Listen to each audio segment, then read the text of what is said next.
My next guest calls President Biden's use of the autopen and the surrounding cover-up one of the greatest scandals in American history. The president of the Oversight project is Mike Howell and joins me now. Mike, is there any way to find out who actually used the autopen? Yes, there absolutely is. I think this will be one of the easiest investigations of all time if the authorities take the proper steps.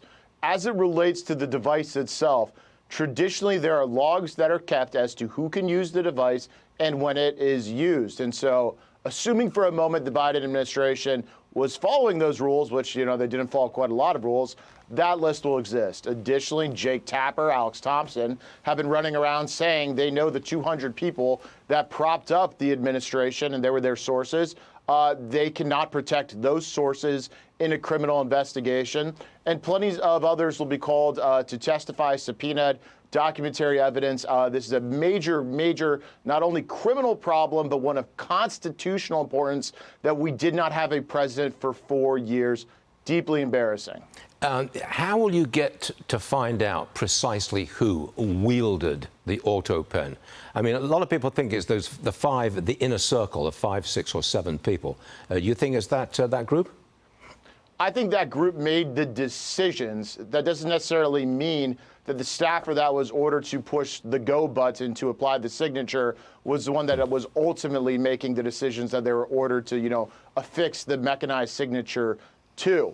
And so you're looking at White House staff who might have kept the day-to-day operation running, but ultimately decision-making by committee that was not led by President Biden. I think that's ultimately what happened, and people took advantage of not having a president able to make decisions because it was in their own self-interest to make those decisions for whatever reasons they did, because they certainly hurt the national interest over and over again. Somebody profited from those decisions. The American people deserve to know who. We understand that only one pardon was signed personally by President Biden, and that was to pardon his son, Hunter.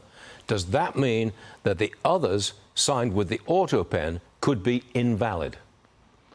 Absolutely. If President Biden wasn't aware and he didn't have the capacity to ask for his signature to be affixed to those last-minute pardons. I've said this publicly to Adam Schiff, that his pardon, I believe, is no good.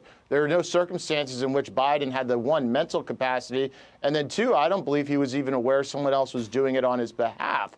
Those final days were absolutely chaos, and I think ultimately with Pardon Attorney USA, or Ed Martin, we're going to figure out exactly what went down in that chaotic pardon office and in the White House. When will you have the information?